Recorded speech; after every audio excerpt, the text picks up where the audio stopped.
Welcome to the 9 News Prep Rally. Happy Sunday morning. I'm Ashley Moore, and welcome into the Prep Rally. You're going to want to stick around for a pretty impressive milestone at the end of the rally. But first, some pretty impressive plays.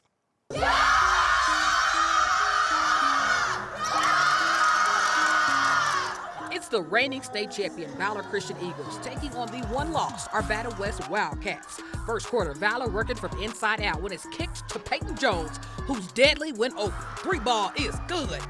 But then, A West's Sailor Swanson would answer right back with a 3 of her own. Wildcats in it early. And here comes Jones in transition, splitting the D when Avery Harrison swats it back to Hollins Ranch. But I guess we're trading blocks for blocks because watch Riley Beers. My goodness, what a filthy rejection. And then off the inbounds, Quinn Van Sickle gets it to Cameron Gunner off the block for an easy 2 as she gets the bounce. But blink and you'll miss it. Van Sickle scoops in a lay to extend the Eagles' lead.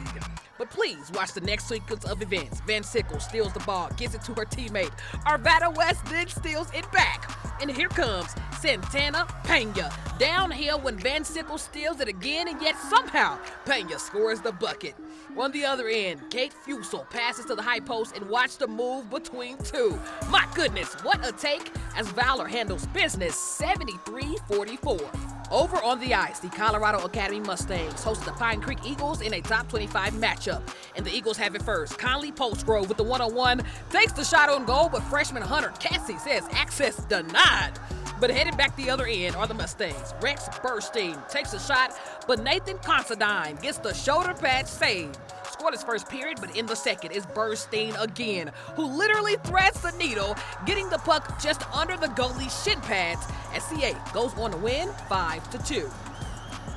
Now to a few top plays sit in from viewers. First up, it's Mullen, down 1 against Overland before the half with the clock expiring, and Riker Thomas sends up the finger roll layup plus the foul and the dive and roll. Then at Riverdale Ridge is Dylan Nieto again with the game on the line, and he drains the 3 on the buzzer to take down Mountain Range, and the crowd goes nuts and rushes the floor. And last but not least, from our good friends at Denver Sports Media, Smoky Hills Carter Vasquez, reminding you he's him with the steal and the slam. We welcome all submissions, folks. But to history, Riverdale Ridge High School has been open for less than a decade. Yet in that short span of time, the Ravens are in contention with some of the biggest basketball powerhouses in the state, home to an ESPN top 10 player in junior Brianna Kitton, who led her team to the first ever state championship in school history last season. But the accolades don't stop there. They're just beginning.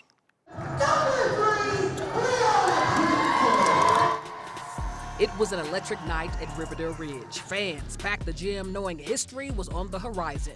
Brianna Kitton stepped onto the court, needing just 12 points to hit a milestone most players only dream of, 2,000 career points. And she delivered in style.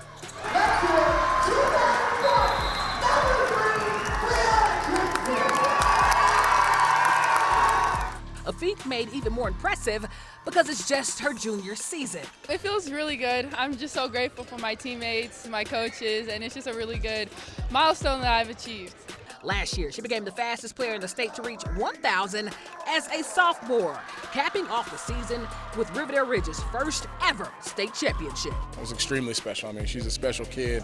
Her experiences and what she does just brings so much validity to the women's game in general here in Colorado, but it's very, very special to be a part of it. So.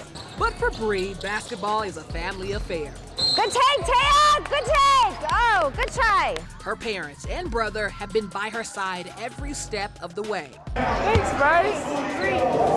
Maya brought you again. Okay. Good job, Bree. Thank you. I don't have words for it, to be honest. We are so proud of her. It's just absolutely amazing what Brianna's done and what she continues to accomplish every single day. Ranked as one of the top 10 players in the country by ESPN, Bree now also ranks in the top 10 all time for girls scoring in the state. We don't really pay attention to the rankings, to stats, to figures and all that. You know, I'm watching the turnaround move that she did to score, to watch her footwork, and everybody's telling me that's it. And I'm like, I had no clue it was. So. Averaging 30 points per game and holding over 30 Division I offers, including one from CU. And Brianna's younger brother, Bryce, is her biggest fan. It's just exciting, and I think my sister's the best player in Colorado because she's just in that mode. And her team, even with the extra mile, surprising her with special shirts to commemorate the moment. They did me so dirty. So dirty. But Crittenton is more than just a record-breaking athlete.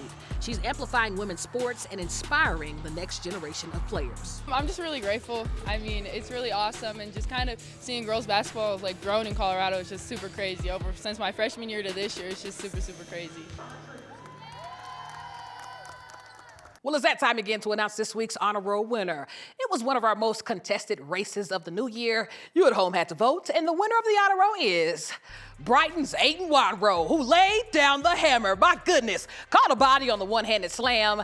I said it once and I will say it again. This is the best dunk I've seen in a Colorado high school game, and this is JV. But reminder, we can't be everywhere, so if you're ever at a game and see something you like featured on the prep rally, just send it over. That's all, folks. I'm Ashley Moore. We'll see you next time right here on the 9 News Prep Rally.